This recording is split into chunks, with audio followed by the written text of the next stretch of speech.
Welcome to the Council of Better Business Bureau's podcast, The Bistro, where we will discuss today's hottest consumer trends, predict the future with consumer experts, and learn how elite businesses and entrepreneurs continue to push the envelope in today's marketplace. Hello and welcome to The Bistro. For the Better Business Bureau, I'm your host, Elena Spinola. Thank you so much for joining us today. We are speaking about the important topic of paying off college debt.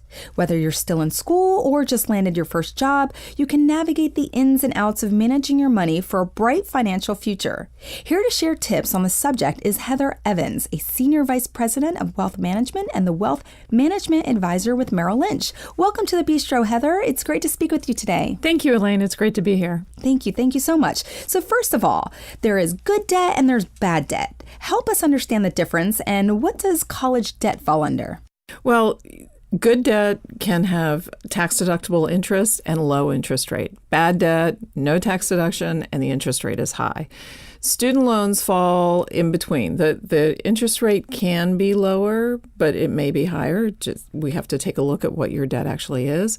And part of the interest can be deductible up to $2,500 a year if you don't make too much money. Okay. So it's complicated. Okay, complicated. That's why we have you here today, because, you know, a lot of people are going to college and the whole process is a little complicated. So this is awesome to help kind of give some helpful tips.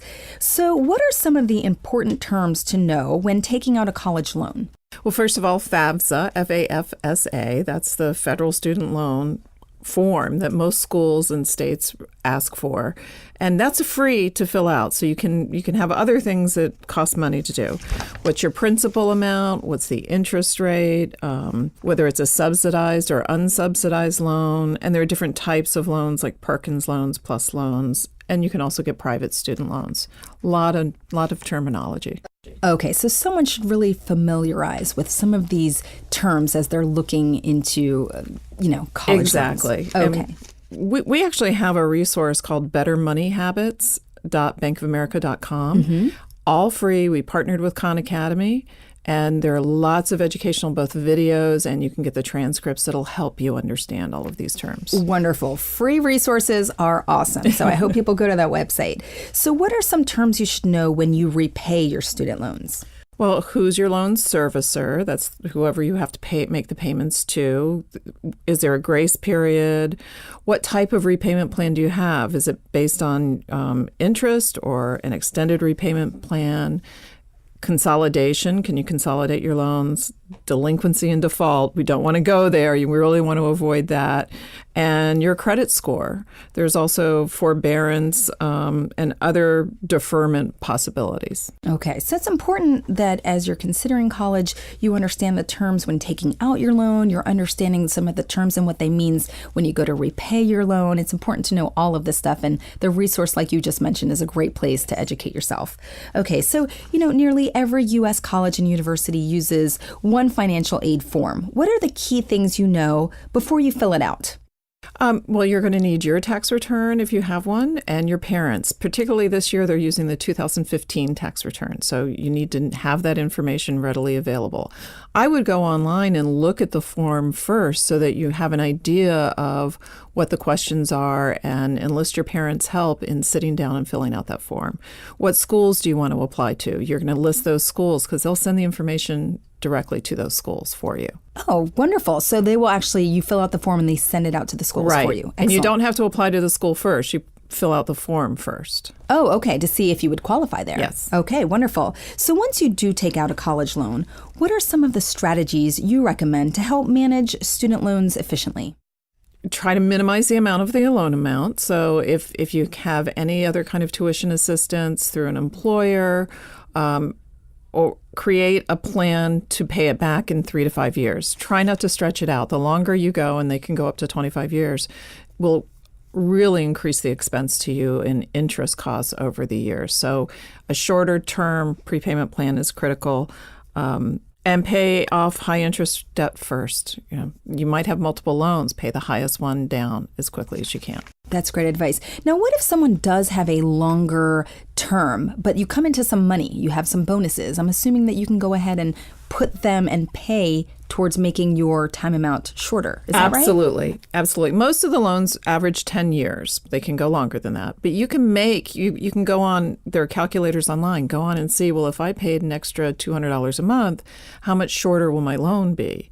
Then your minimum required payment is lower, but you're paying much more. And if you have lump sums, definitely pay down that loan balance. Okay, so it's always something that you can change and adjust as your situation changes. Yes, you can pay more. You shouldn't pay less unless you're deferring or have forbearance. And I'd strongly recommend doing the automatic payment plan. Have it come out of your paycheck or your bank account first. Okay, we were just going to talk about that. Tell us about that automatic loan program. Do you suggest this as one of the best options? I highly recommend it. You'll get about 0.25% lower interest rate. So the bank or your servicer will give you a break on the interest rate. So reduce your expenses, and it saves you from missing a payment or going into default. Right. It's one of those things that, you sign up for it and then you're not thinking about it and it's automatically paying for you. Exactly. As you mentioned. So there's also some employer tuition assistant programs. Can you share information about that? Well, if you're a federal civil service worker, there are some tuition assistance programs that can help you with up to $10,000 a year. If you're in the military service, they offer some tuition assistance. And lots of private employers will also offer tuition assistance. Usually you're working for the employer, and then you've worked for them for a year, say, and then they'll pay up to a certain dollar amount of tuition assistance. My daughter's doing that now. She just graduated from college. She's going to stay at home for a few months to save some money, and her employer is going to pay for her grad school after she's worked there for a year. Excellent. So it's kind of important to ask those questions of your future employer, right? Absolutely. You want to look at the benefits package, and usually the HR person will help you with that. Okay. And perhaps if you don't ask, it's available, but you're not taking advantage of it, correct? You're not thinking about it, correct. Gotcha. So now, if you're unable to afford that monthly loan payment, what are some options to consider? Well, there is the deferment possibility. So that's up to 3 years if you're a continuing student or if you're in the military. A couple other items. Forbearance, if you really get into a financial bind, that can be deferred for up to 12 months. And then there's also the income-based repayment plan. So they'll look at your income's lower and keep that a little bit lower. Okay. Would you say it's important for someone to kind of have a good relationship with their financial planner to understand all of these things as your life might change? Absolutely. I mean, Absolutely. Because if a question pops up, who are you going to go to, right? There's so much, and there's so many moving parts. It's too much for one individual to know and be running their entire life. So having someone to guide you and advise you. Right. And maybe it's your parents' financial advisor. If you don't have one yet, your parents probably do. Go meet with them. At what age would you suggest someone maybe obtain their own financial planner? But it depends on what their assets are. But certainly when you're going to work, you want to have somebody who can help you make all those decisions, the 401k plan, how do I pay my debt, how do I get a mortgage, how do I manage my life? Specifically if you do have debt. Because some people don't and they just get a job and then they move forward and now they're trying to understand 401k and other things. But if you do have debt, that adds another sort of, set of terms as we discussed in the beginning. And the majority do. 75% of college students graduate with debt. Okay. And the average now is over $37,000 in debt. Wow. And it can range up to a few hundred, which is amazing. Yeah. So this is really helpful because we want to learn how to pay these off in the most efficient and quick way. Gotcha. So a minute ago, you talked about deferment and forbearance. Can you help us understand the difference and how you qualify that and what are the consequences? Deferment, again, is up to 3 years. So if you are a student or you're in the military, and there are a couple other issues, nurses and teachers, where you can defer payment. If it's a subsidized loan, your interest doesn't accrue. But if it's an unsubsidized loan, then interest continues to accrue. So you could just pay the interest and not pay principal if you want to keep that in check. Forbearance, again, is for a financial distress. And then your interest does continue to accrue, and it's a maximum of 12 months. Okay, so those are the consequences for applying for a forbearance.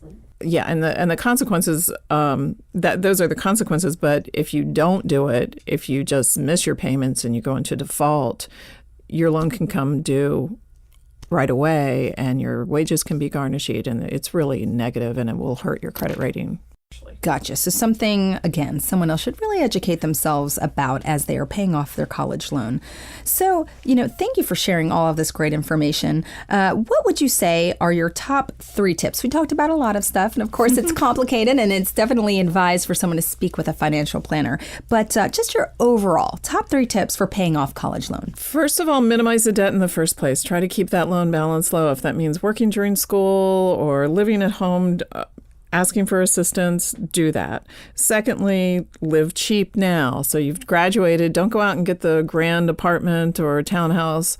Have roommates, live at home if you can. Do what you can to keep your expenses low so you can do what my best tip is, pay it off sooner.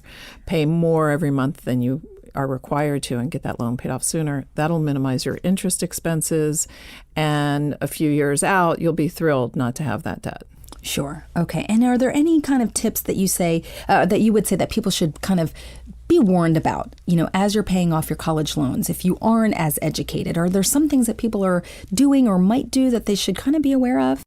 Well, you want to make sure things are paid on time. That's where the automatic payment helps. You want to make sure you're keeping expenses low. So if you do go in for a consolidation, don't make your interest expense go up. You don't want it to be a more expensive loan. Pay off the high interest loan first. Okay. Well, thank you so much for joining us today on The Bistro. You've provided a lot of great information. Where can our listeners learn more about your services? Well, you can go to Merrill Lynch and ask for a financial advisor, merrilllynch.com, bettermoneyhabits.bankofamerica.com to educate yourself more on every aspect, including budgeting, student loans, careers, retirement, all of those subjects. Okay, so a ton of online resources, and of course they can make an appointment to come in and speak with someone personally. Absolutely. Okay, excellent.